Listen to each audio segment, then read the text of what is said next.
ஆண்டவரும் அருமை ரட்சகரமாக இருக்கிற இயேசு கிறிஸ்துவின் ஆச்சரியமான நாமத்தில் தினமும் கர்த்தருடைய சத்தத்தை கேட்டுக்கொண்டிருக்கிற தேவனுடைய பிள்ளைகளை வாழ்த்துகிறேன், ஆசீர்வதிக்கிறேன். நீங்கள் ஆசீர்வதிக்கப்பட்டவர்கள். இந்த நாளிலும் கூட கர்த்தர் உங்களை பார்த்து தீர்க்க தரிசனமாய் சொல்கிற ஒரு வார்த்தை, நான் சொன்னது நிறைவேறும் என்று ஆண்டவர் சொல்லுகிறார். உங்களுடைய வாழ்க்கையில் நீங்கள் கூட கர்த்தர் சொன்னதை மறந்திருக்கலாம். ஆனால் கர்த்தர் உங்களுக்கு சொன்ன வாக்குத்தத்தங்கள், கர்த்தர் உங்களுக்கு கொடுத்த வாக்குகளை ஒருபோதும் என்ன செய்வதில்லை, மறப்பதில்லை. அந்த தெய்வம்தான், நாம் ஆராதிக்கிற இயேசு தான் உங்களை பார்த்து சொல்கிற ஒரு வார்த்தை, நான் சொன்னது நிறைவேறும்னு ஆண்டவர் சொல்லுகிறார். எரேமியா தீர்க்கதரிசன புத்தகம் 4ஆம் அதிகாரம் 28வது வசனத்தில் இவ்வாறாய் என்ன செய்ய முடிகிறது, பார்க்க முடிகிறது.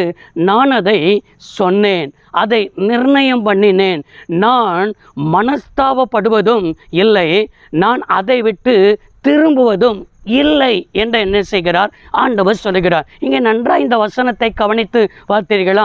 நான் அதை சொன்னேன், அதை நான் நிர்ணயம் பண்ணினேன். அப்படின்னது, நான் அதை திட்டம் பண்ணினேன், உங்களுக்காக திட்டம் பண்ணினேன், உங்களுடைய சந்ததிக்காக திட்டம் பண்ணினேன் என்று சொல்லி தான் ஆண்டவர் சொல்லுகிறார். தேவ திட்டத்தை எந்த மனிதனும் தடுக்கவும் முடியாது, தேவ திட்டத்தை மறுக்கவும் முடியாது, தேவ திட்டத்தை குலைத்து போடவும் முடியாது.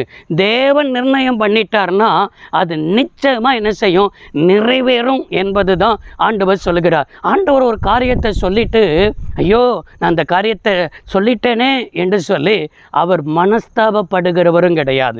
மனிதர்கள் தான், ஐயோ நான் தேவையில்லாததை போய் என்ன செஞ்சிட்டேனே, வாக்கு கொடுத்துட்டேனே, நான் அவங்களுக்கு ப்ராமிஸ் பண்ணிட்டேனே, இப்படி போய் நான் செஞ்சிட்டேனே.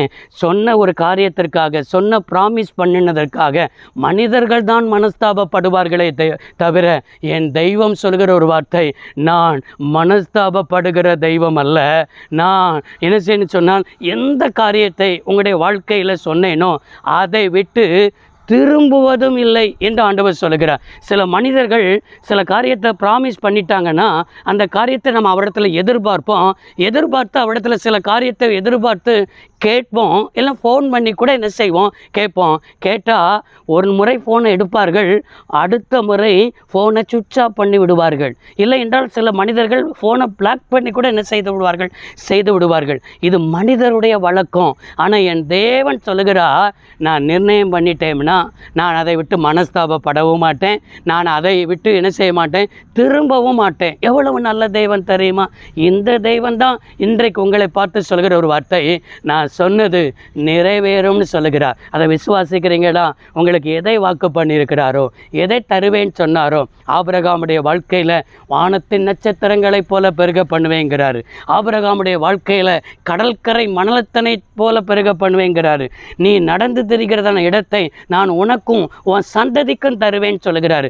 அவர் சொன்ன வார்த்தை அப்படி சொல்லும்போது அவனுடைய வாழ்க்கையில் நிறைவேறுவதற்கு சாத்தியமே இல்லாமல் இருக்குது.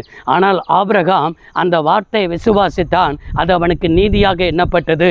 ஆபிரகாமுடைய வாழ்க்கையில் சொன்ன வார்த்தையை நிறைவேற்றினார். இன்றைக்கும் உங்களுக்கும் அவர் என்ன சொன்னாரோ அது நிறைவேறும் என்பதை ஆண்டவர் சொல்லுகிறார். ஜெபிப்போமா? சர்வ வல்லமையுள்ள தெய்வமே, அருமை தகப்பனே, இன்றைக்கும் உடைய பிள்ளையுடைய வாழ்க்கையில் சொன்ன வார்த்தை நிறைவேறும். இந்த தீர்க்க தரிசனத்திற்காக நன்றி. அப்படியே செய்து உடைய நாமத்தை மகிமைப்படுத்தும். இயேசு ரட்சக நாமத்தில் பிதாவே, ஆமேன். கர்த்தர் ஆசீர்வதிப்பாராக. God bless you all.